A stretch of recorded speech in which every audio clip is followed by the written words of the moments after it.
¿Qué tal? Me da mucho gusto que estén con nosotros nuevamente. Soy Jesús Gómez Espejel, consultor político. Hoy tendremos el gusto de charlar con ustedes respecto a la conferencia El Cuarto de Guerra. Esta charla, en esta ocasión, quiero dedicarla a un gran mexicano, a Carlos Abascal, un político congruente con sus valores, sus principios y sus ideales. Es exsecretario del Trabajo y exsecretario de Gobernación. Por la congruencia que ha demostrado que en la política, el arte de la política, es más importante actuar con ética que actuar en forma pragmática.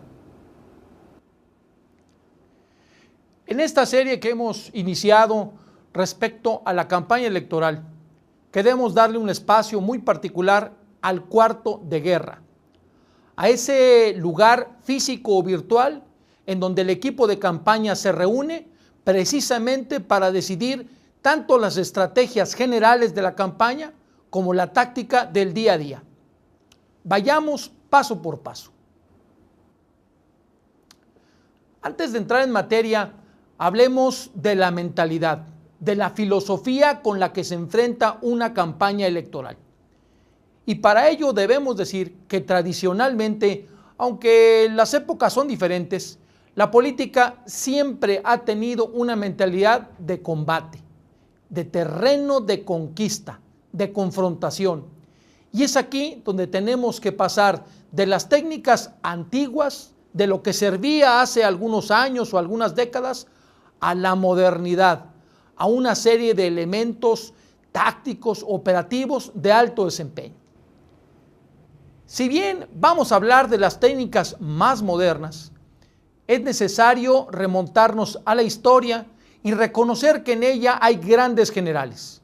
Particularmente hoy vamos a hablar de un general alemán de nombre von Clausewitz, que en sus libros, en su legado, habló respecto a las principales tácticas del combate en la guerra, principalmente la de cuerpo a cuerpo. Respecto a la guerra, von Clausewitz nos da a conocer varios principios. De ellos quisiéramos destacar algunos. El primero, el principio de la fuerza. Más que el otro, en algo te debes destacar en forma puntual o estratégica. Esto es, no gana el mejor en política ni el que tiene mejores propuestas. Gana el que es el preferido en la perspectiva del electorado con algún tema particular. Gana el primero en la mente del elector. Von Clausewitz nos afirma en este principio que el mayor número de tropas debe entrar en acción en el punto decisivo, en el momento clave. Y aquí no hablamos de estar en una posición de superioridad o de defensa. Lo hablaremos en otro momento.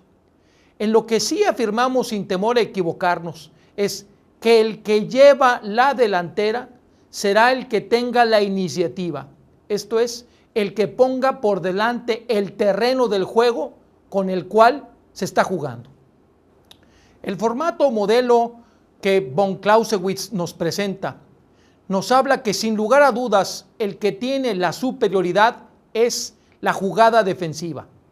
Esto es, la ventaja es de quien tiene el poder. Y si bien se dice que el poder desgasta, debemos de considerar que se desgasta más el que no tiene el poder. De ahí que tener el gobierno te da de por sí una fuerza, un poderío, una imagen que es difícil regularmente de remontar. Por el contrario. En su tercer postulado, indica este general alemán que gana el que define el campo de batalla. Y si bien esto puede haber sido aplicado para Napoleón o para Patton, también resulta muy importante en el caso de las campañas electorales. Esto es, el candidato, el equipo electoral que define en qué terreno quiere combatir, cuál es el tema central en el que naturalmente ellos son superiores, ya de por sí tiene una ventaja. Hay que recordar que este terreno no es los medios de comunicación. tampoco es las bardas o las calles de la ciudad.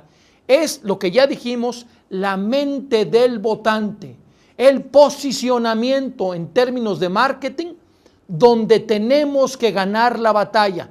Es ahí cómo nos perciban, lo que será un tema fundamental para el cuarto de guerra, tanto en la parte estratégica como en la parte táctica del día a día. Así, en este contexto, se nos enseña la identificación del cuadro estratégico que ustedes van a ver a continuación. Y von Clausewitz dice en forma terminante: decidir la estrategia es la mitad del triunfo, ya que implica el saber en dónde estás parado y dónde está tu contrincante. Implica saber de antemano cuáles serán los principales movimientos de combate frontal, de flanqueo, de guerra de guerrillas. Veamos el cuadrado estratégico. En este diagrama ustedes pueden observar que tiene dos dimensiones. En la parte horizontal es la coyuntura del mercado electoral y en la parte vertical es el tema de liderazgo. Así se pueden conformar 4 ámbitos claramente diferenciados. Si la coyuntura del flanqueo electoral es muy difícil y tienes poco liderazgo, nos encontraremos en el cuadrante azul, el de guerra de guerrillas como estrategia clave.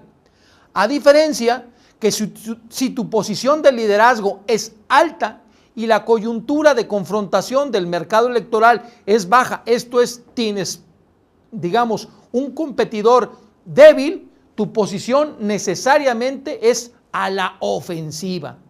Esto es, no existe una estrategia previa, alguna que por definición sea motivo de una receta o simplemente de un manual.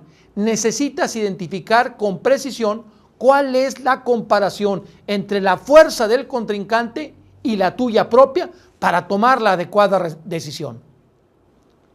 Así pues, podemos definir con claridad 4 estrategias alternativas diferentes. La guerra a la defensiva, cuando tu posición es de superioridad con un mercado electoral, digamos así, difícil, conflictivo. La posición de flanqueo, cuando tu posición es superior y el mercado es lo contrario a lo anterior. Y 2 otras posiciones cuando tu posición es de debilidad, a la ofensiva y a la guerra de guerrillas. Estas dos elementos de diferenciación que al final nos permiten conformar 4 cuadrantes estratégicos son muy bien descritos por el autor de La Guerra de la Mercadotecnia, All Rice y Jack Trout, en los libros que estuvieron escribiendo en la década de los 90. Si bien esto forma parte de la temática de una conferencia de estrategia, no podíamos haber dejado de tocarlo cuando estamos hablando del cuarto de guerra. Y es que el cuarto de guerra es precisamente el lugar donde confluyen diferentes personalidades, no necesariamente el candidato, y que toma las decisiones de la estrategia. Hablemos de la historia de este cuarto de guerra. ¿Quién lo hizo? ¿Para qué? ¿Cuál fue su aplicación antigua y cuál es su más reciente? Muchos recordamos que en el siglo pasado uno de los grandes líderes triunfador de la Segunda Guerra Mundial fue precisamente Winston Churchill. Él es el autor moderno del cuarto de guerra. Y aquí podrán observar algunas fotografías de lo que fue su cuarto original, que está en Londres. Hay que vislumbrarlo a él dirigiendo las acciones del comando de los aliados, el ejercicio táctico militar para ganarle a Hitler, en su centro estratégico y logístico de mando. Ahí se tomaban las decisiones, evidentemente sin computadoras, se movían muñequitos. Era además un cuarto de mapas, un cuarto en donde fácilmente se disponían en sus paredes fotos y diagramas y mapas del territorio en conflicto. Se recibían los informes de espionaje que enviaban de diferentes partes, muchos de ellos cifrados. Se daban órdenes codificadas ahí mismo y se llevaba el día a día de la campaña en ese caso de guerra, y naturalmente tendrá que ser el día a día de la campaña electoral. Hablemos pues de cuál es el concepto de cuarto de guerra. Evidentemente no es un lugar físico. Cuarto de guerra es el equipo político reunido sistemáticamente, estratégico, de primer nivel, que se reúne para la toma de decisiones preliminares y en el momento, en el lapso de la campaña electoral, y que genera las instrucciones a los operadores políticos. En esto, resaltemos que no es un equipo de más de 4, 5, 6, 7 personas, que no necesariamente está el candidato, sí está el director de la campaña, sí están analistas, sí están estrategas, sí está el consultor, y que en forma metódica están tomando decisiones. Es ahí el lugar neurálgico. Cuidado con el tema de las infiltraciones, de las orejas y de las escuchas indiscretas. Hay muchos conceptos de cuarto de guerra. Muchos han visto en la Casa Blanca el cuarto de mapas. Algunos podrán observarlos aquí. La NASA, para el lanzamiento de sus cohetes espaciales y el transbordador, tiene un cuarto, no le llaman de guerra, pero ese cubre la misma función. En muchos de los casos son espacios amplios, en todos los casos son lugares discretos, fuera de un ambiente público. Ojo, no es la sala de prensa, tampoco es la casa de campaña, no es la habitación o la casa particular del candidato. Es una oficina, un lugar puesto especialmente para ello y con todos los servicios.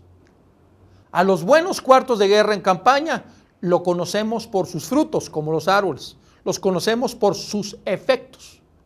Así, las granadas de fragmentación, el gran daño que hacen, pues no es que sea muy aparatoso, pero sí nos damos cuenta de la gran incidencia que tienen. ¿Cuáles son los efectos que tiene un buen cuarto de guerra? Buenas decisiones, una sensación de comunidad, de consenso, o por lo menos de mayoría en la toma de decisiones, una gran velocidad de respuesta que naturalmente una campaña compleja, competitiva, como son las del día de hoy requieren, una medición del impacto de cada acción, tanto del contrincante como de los medios de comunicación y también de las acciones decididas por nuestro equipo, y un control de daños cuando el golpeteo es demasiado fuerte. Hemos mencionado, y lo volveremos a hacer, la importancia que tiene el blindaje del cuarto de guerra, del cuarto de decisiones en la campaña.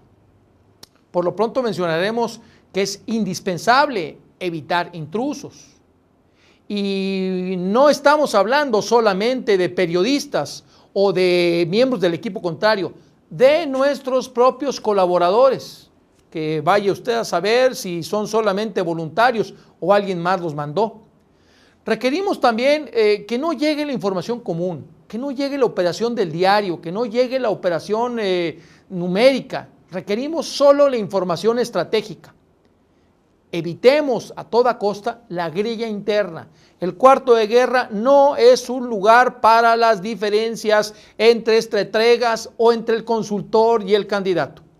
También el blindaje implica el que sea un cuarto sumamente sensible y que opere en tiempo real, no 2 o 3 días después de que pasó. En ocasiones es cuestión de minutos para que la información llegue al cuarto de guerra y éste reaccione oportunamente.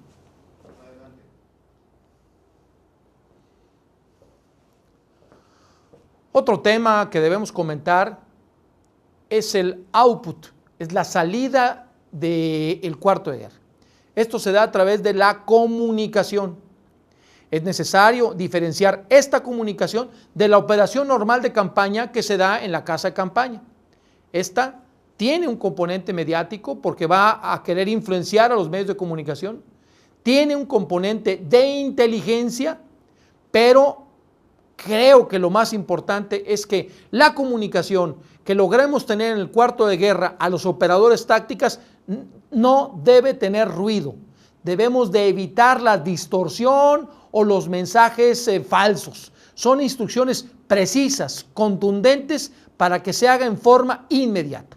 Esta información, esta comunicación debe ser confidencial. De hecho, se debe saber que existe el cuarto de guerra.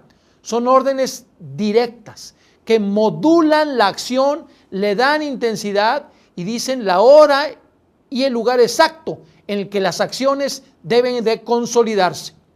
Regularmente, para las instrucciones del cuarto de guerra, existe un canal diferenciado de comunicación de la mera instrucción del director de campaña sobre las operaciones comunes en la misma campaña electoral. Si bien hablaremos de diferentes funciones en el cuarto de guerra, naturalmente la más importante es el coordinador, el estratega, ocasionalmente el jefe de la campaña. Él debe tener una visión general. El cuarto de guerra le debe de permitir tener una visión de conjunto, una vista de pájaro amplia sobre toda la campaña. El mando, las instrucciones son habladas. La campaña no puede permitirse el lujo de mandar a hacer con la secretaria unos memorándums o de mandar simplemente un correo electrónico a todos los colaboradores para que estén alineados. Debemos de cubrirlo del ruido, más allá de todas las cosas que se dicen, de las quejas, de las inconveniencias de la campaña. El coordinador debe estar libre de estos elementos. El coordinador, el comandante, precisamente es el que toma las decisiones al más alto nivel. El rumbo y la estrategia de la campaña es decidida en este cuarto y comunicada por el comandante general o jefe de la estrategia. Pero además debe tener una jugada, una respuesta tipo joystick, adelante, hacia atrás, a un lado, hacia otro, de tal forma que el equipo de campaña responde inmediatamente, sin preguntar.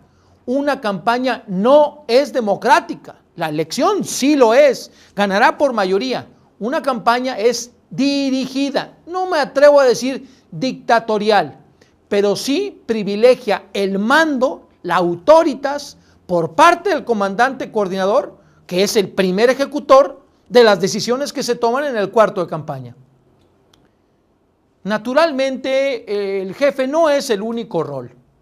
Podemos observar con claridad en este diagrama estos 4 hombres vestidos de uniforme, los 4 principales roles. Ya hemos mencionado el de mando, el que dirige, el que es la cabeza y el que coordina. Diferente del candidato, aquí no lo estamos incluyendo. El segundo de ellos son los analistas, aquellas personas que proveen la información necesaria para la toma de decisiones, pero no solamente es el que recorta el periódico, no solamente es el que escucha radio, ese no, sino el que saca el fondo de las noticias, el que lee entre líneas y amarra varios datos para presentar un análisis más allá del común denominador de las personas. La tercera figura es el estratega. Le vemos un traje más de campaña, efectivamente, está donde crujen los tobillos. El estratega es el que dirige la operación territorial, que dirige la operación mediática, en donde vamos a incidir con nuestra toma de decisiones ya en el resto de la campaña. Mencionaremos al final el tema del operador territorial, que el jefe de ellos debe estar en el equipo de comando, en el cuarto de guerra, y definitivamente es alguien de terreno, es alguien que no le importa ensuciarse las botas, ni quitarse la cachucha o ponerse el casco o estar con el AK-47, digamos así, en la brega con cada una de las comunidades y en cada uno de los espacios. Estos serían los 4 roles posibles en el cuarto de guerra o cuarto de comando. Los que hemos participado en muchas campañas sabemos que es un tira y toma, sabemos que es un boxeador fajador, sabemos que se da y se recibe. De ahí que el cuarto de guerra también se le asigna el centro de control de daños en la percepción del electorado. Va revisando la lealtad de los militantes y de los simpatizantes. Es indispensable que en el cuarto de guerra exista la evidencia, la aceptación, incluso la anticipación de ese periodismo de investigación que hay sobre nosotros y sobre el contrincante. Igualmente se encarga de la seguridad del candidato. ¿Qué va a ser más importante que ello? de los errores mediáticos que se cometen, pues ahora sí que continuamente, y saber si esto nos está impactando. Y además debe estar muy atento a cualquier filtración de decisiones estratégicas, de órdenes, de instrucciones, tácticas que se puedan dar a lo largo del tiempo de campaña. Muchas ocasiones me preguntan cuál es la composición ideal física de un cuarto de campaña, y no hay reglas. Podemos observar a mis espaldas el cuarto de los conservadores en alguna elección de Estados Unidos. Podríamos ver también el cuarto de guerra del Partido Liberal en las elecciones de Inglaterra en el año 2001. Sin embargo, lo que queremos dejar claro es que se requieren espacios cómodos, amplios, van a pasar unas buenas horas de su tiempo ahí. Requerimos sillas reclinables, áreas con cañones y espacios también para el descanso. Naturalmente debe ser autónomo, debe ser independiente, en espacios de agua, de electricidad, de baños, algunas áreas de junta diferentes, sin dejar de mencionar que haremos énfasis en esto, en el tema de la seguridad. Son espacios confidenciales en los que no van a resultar evidentes prácticamente durante toda la campaña. ¿Cuáles serán los tiempos necesarios, indispensables para el que el cuarto de guerra está operando? En muchas ocasiones lo hacemos antes de tiempo, antes de la campaña, y cometemos un error. El cuarto de guerra se reúne cuando se inicia formalmente la operación electoral. Esto no tiene nada que ver con los tiempos oficiales. Esto es cuando ya se está en campaña. Al principio serán 2 o 3 veces por semana, sistemáticamente. Esto es, se tendrá que saber con anticipación día de las reuniones, horario y las personas que asistirán. Sin embargo, conforme la campaña avanza, después será diariamente y en algún momento puede ser permanente. Las mejores horas para reunir el cuarto de guerra son, sin lugar a dudas, las primeras horas de la mañana. Estamos hablando de 6:30, 7 de la mañana, dependiendo de cada lugar y localidad.